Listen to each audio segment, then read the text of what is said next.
There's a voice inside us, quiet, persistent, and merciless. It doesn't scream, it whispers, just enough to make you question everything about yourself.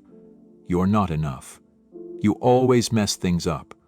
Who do you think you are to want more? And what makes this voice so dangerous is that we don't just hear it, we believe it. Over time, we mistake it for our own wisdom, for realism, for truth. But it's not truth. It's a scar, a pattern, a shadow.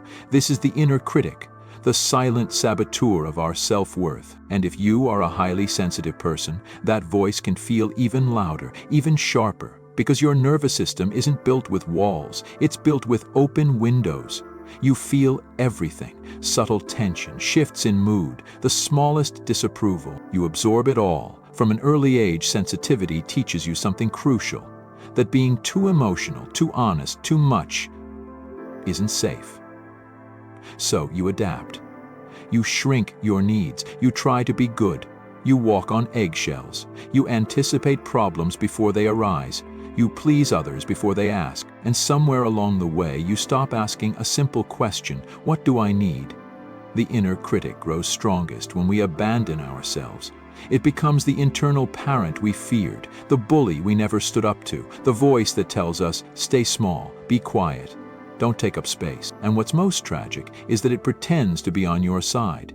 It says, I'm just trying to help you avoid embarrassment. I'm making sure you don't fail. I'm keeping you safe.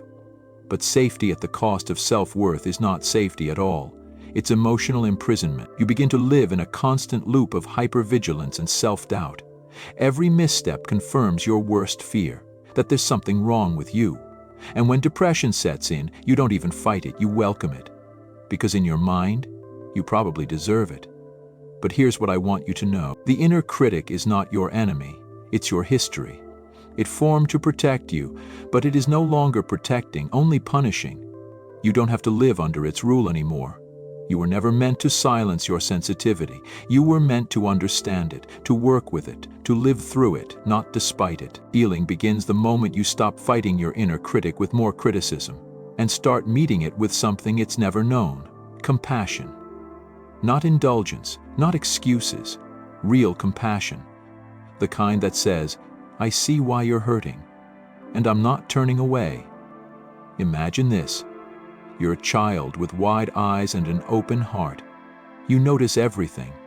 The shift in someone's tone, the way light falls differently when a room turns tense. You feel what others don't even realize they're feeling. But no one explains what that means. No one tells you this is your gift. Instead, you're told, don't take it so personally. You're too sensitive. Stop crying. Be strong. So you start to wonder, what's wrong with me?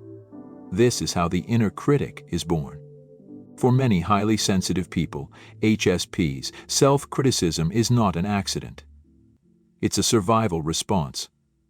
A child who senses everything quickly learns to monitor their behavior in order to stay safe, to be accepted, to avoid emotional chaos.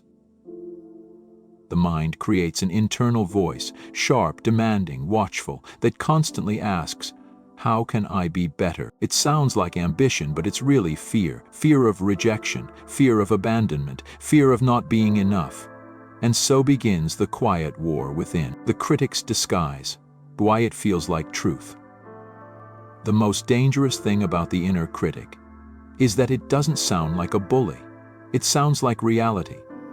It says, you're not good enough. You should have done better. No wonder they don't respect you. And you believe it, because it speaks in your own voice. But here's the truth. The inner critic is not your intuition, it's your conditioning. It's a leftover defense mechanism built in childhood, refined over years, designed not to help you thrive, but to help you survive a world that didn't understand your depth. It's the voice of every moment you weren't allowed to feel. It's the echo of every time your needs were dismissed. It's not you, but it speaks through you. Why HSPs are so prone to this? Highly sensitive people are not just emotionally open, they are emotionally porous. That means they don't just feel their own pain, they absorb the pain around them. So when conflict happens, when someone is upset, even if it has nothing to do with them. An HSP often turns inward and asks, "What did I do wrong?" This constant self-monitoring becomes a way of life, and over time, it turns into self-blame. The critic grows stronger, the self grows smaller. Eventually, the sensitive person forgets what it feels like to live without that voice in their head, the one that never says, "Well done," only, "Do more." The emotional cost of living with the inner critic. The cost of carrying an inner critic is not just low self-esteem. It's emotional exhaustion. It's depression that whispers, "Why bother?" It's anxiety that says, "You'll mess it up anyway." It's perfectionism, people-pleasing, burnout, all symptoms of a mind trying too hard to earn what should be given freely, self-worth. And perhaps most tragically, it creates emotional loneliness even in a room full of people. Because when you're constantly judging yourself, it's hard to let anyone truly see you. The turning point. But here's the moment that can change everything. When you realize the inner critic is not your enemy, it's a wounded protector, a frightened child trying to keep you safe. It doesn't need to be destroyed. It needs to be heard, and then, gently, retired. This is the beginning of reclaiming your self-worth, not through self-improvement, but through self-compassion. And that's what we'll explore next. The inner critic thrives in the shadows. It grows strongest when we avoid ourselves. For many sensitive people, looking inward feels dangerous, because what if, beneath the surface, the critic is right? What if you really aren't enough? But here's the quiet truth most never tell you. The only way to dismantle the critic's power is to stop running from yourself. Self-compassion is not weakness. It's not self-indulgence. It's not an excuse to avoid growth. It is the radical act of seeing your flaws, your fears, your unmet needs, and choosing to stay. To stay with yourself. To choose kindness over punishment. The paradox of sensitivity and self-judgment. Highly sensitive people often extend oceans of compassion toward others. You feel their pain, you understand their fears, you hold space for their struggles. But when it comes to yourself, you sharpen the blade. You become your own harshest critic. You replay mistakes, you downplay your achievements. You convince yourself that your feelings are inconvenient, that your sensitivity is a burden. Why? Because somewhere along the way you learned that being hard on yourself was the price of belonging. You learned to abandon your needs to avoid abandonment by others. But there is another way, the practice of self-compassion. Self-compassion is not a sudden breakthrough. It's a daily practice, a quiet rebellion against the culture of self-criticism you've absorbed. It begins with small, simple moments.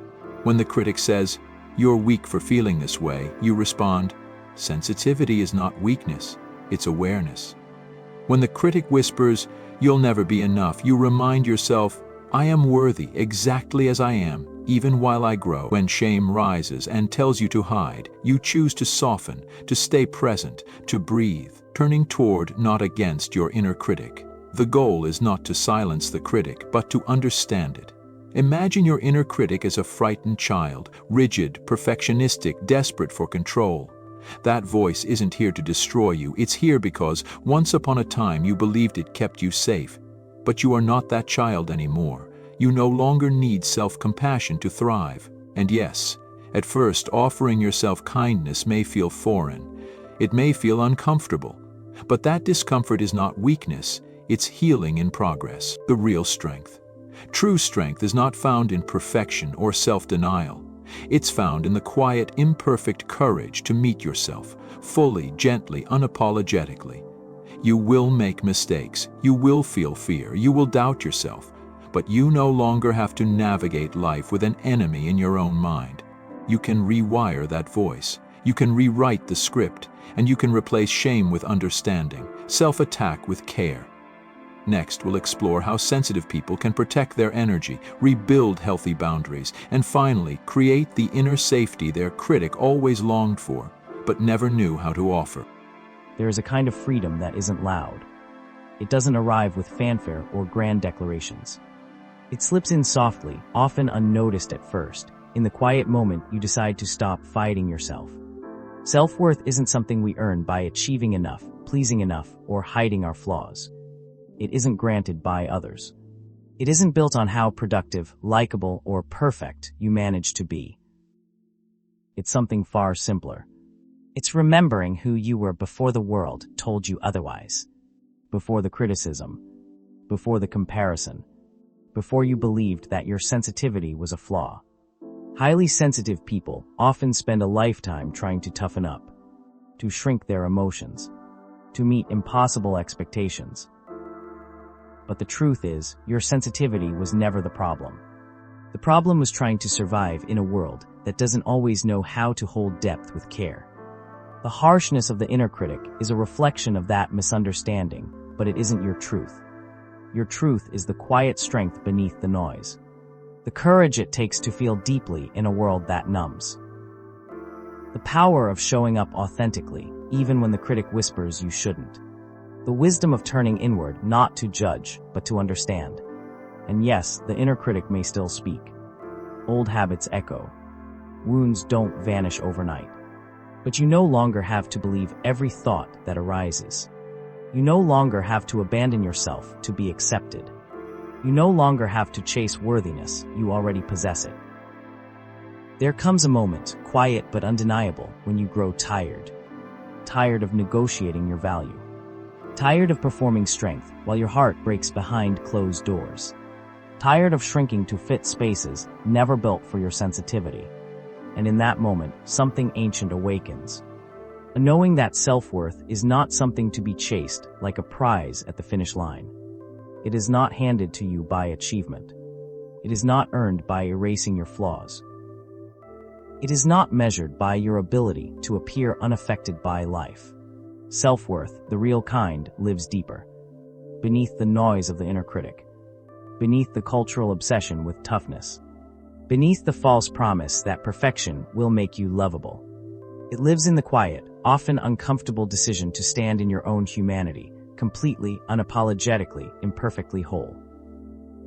For highly sensitive people, that choice is an act of defiance.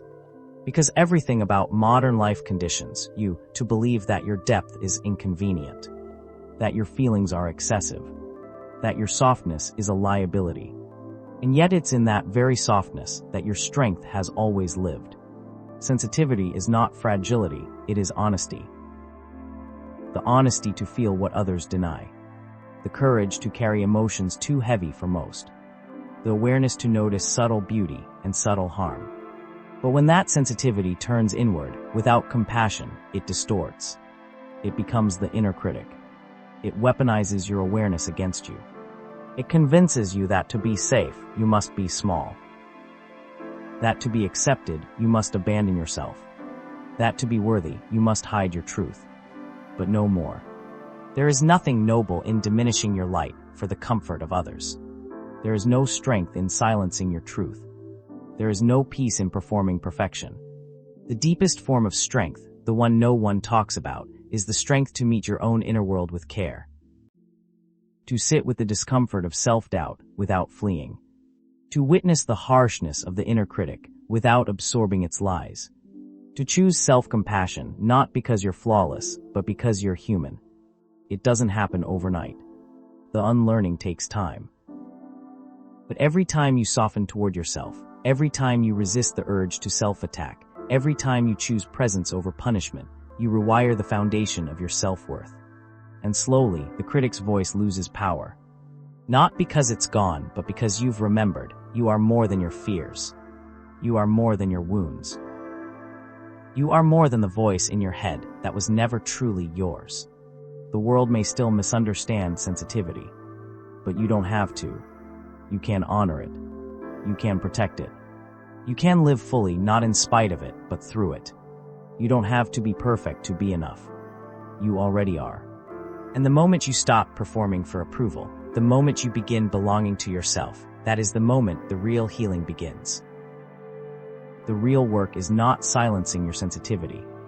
It's reclaiming it, letting it guide you, letting it soften you without breaking you, letting it remind you that being human, messy, flawed, vulnerable is not a weakness.